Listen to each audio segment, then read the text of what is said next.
Semifinal আগেই নিশ্চিত হয়ে গেছে দক্ষিণ আফ্রিকার। অপেক্ষা ছিল শুধু সেমিফাইনালের প্রতিপক্ষ নির্ধারণ করার। অন্যদিকে সুপার 8-এর 2 ম্যাচেই 250 রান হজম করা দলটা বিদায় নিয়েছিল আগেই। প্রোটিয়াদের বিপক্ষে মান সম্মান বাঁচানোর মূল লক্ষ্য ছিল সিকান্দার রাজাদের।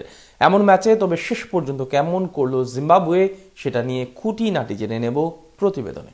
সেমিফাইনালে যাওয়ার দৌড়ে এই ম্যাচের গুরুত্ব ছিল না বললেই চলে, কেননা দু দলের ভাগ্য লেখা হয়ে গিয়েছিল আগেই। 2 ম্যাচে 2 জয়ে সেমিফাইনাল নিশ্চিত করেছিল প্রোটিয়ারা। অন্যদিকে 2 ম্যাচ হেরে বিদায় নিতে হয়েছে জিম্বাবুয়েকে। গ্রুপে নিজেদের শেষ ম্যাচে প্রোটিয়াদের বিপক্ষে আগে ব্যাট করার সিদ্ধান্ত নেয় সিকান্দার রাজার দল। ব্যাট হাতে শুরুটা বেশ ভালোই করেছিল রোডেশিয়ানরা। বাউন্ডারি হাঁকিয়ে ইনিংস শুরু করেন মারুমানি। একই ওভারে এক ছক্কাও মারেন ব্রায়ান বেনেট। তবে পরের ওভারেই উইকেট হারায় জিম্বাবুয়ে। মারুমানিকে বোল্ড করেন কিউয়েনা মাফাকা। এরপর অবশ্য ব্রায়ান বেনেট ও ডিয়ান মায়ার্স মিলে ইনিংস গোছানোর কাজ করছিলেন। কিছুটা দেখে শুনেই খেলতে থাকেন এই 2 ব্যাটার। তবে পঞ্চম ওভারে বিদায় নেন বেনেট। আর্নিক নর্থের বলে মার্করামকে ক্যাচ তুলে দেন এই ব্যাটার। এরপর সিকান্দার রাজা নেমে খেলতে থাকেন ঝড়ো গতিতে। পাওয়ার প্লের শেষ ওভারে হাঁকান 2টি 4 ও 1টি ছক্কা। 6 ওভার শেষে 2 উইকেট হারিয়ে জিম্বাবুয়ের সংগ্রহ দাঁড়ায় 45 রান।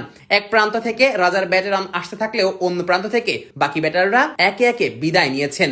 জর্জ লিন্ডের বলে 11 রান করে প্যাভিলিয়নে ফিরেছেন মায়ার্স। রায়ান বার্লো ফিরেছেন মাত্র 5 রান করে। তবে এত ব্যর্থতার ভিড়েও রাজা ছিলেন অবিচল। একের পর এক 4 ছক্কায় দলের রান এগোতে থাকেন এই অধিনায়ক। মাত্র 29 বলেই অর্ধশতকে পৌঁছান এই ব্যাটার। 50 হাঁকানোর পরও রান করার গতি একটুও কমাননি রাজা। একের পর এক 4 ছক্কায় দলকে সম্মানজনক সংগ্রহ এনে দেওয়ার কাজটা করছিলেন এই ব্যাটার। তবে ইনিংসের 17তম ওভারে বিদায় নেন রাজা। মাফাকার বলে বড় শট খেলতে গিয়ে মিলারের হাতে ধরা পড়েন এই ব্যাটার। আউট হবার আগে তার ব্যাটে আসে 73 রান। 8টি 4 ও 4টি ছক্কায় সাজানো ইনিংসে রাজা বল খেলেছেন 43টি।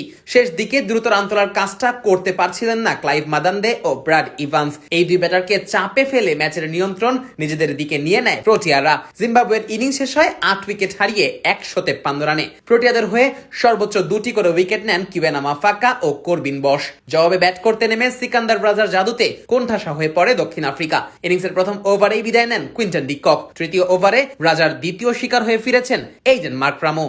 দ্রুতই 2 উইকেট হারানো দলের হাল ধরেন ডেওয়াল্ট ব্রেভিস ও রায়ান রিকেলটন। বিশেষ করে রিকেলটন খেলছিলেন বেশ ঝড়ো গতিতেই। পাওয়ার প্লেতেই ছক্কা হাঁকান মোট 4টি। তবে সেই পাওয়ার প্লেতেই বিদায় নিতে হয়েছে এই ব্যাটারকে। ইভান্সের বলে বার্লের হাতে ক্যাচ তুলে দেওয়ার আগে তার ব্যাটে আসে 31 রান। পাওয়ার প্লেতে প্রোটিয়াদের সংগ্রহ দাঁড়ায় 3 উইকেট হারিয়ে 43 রান।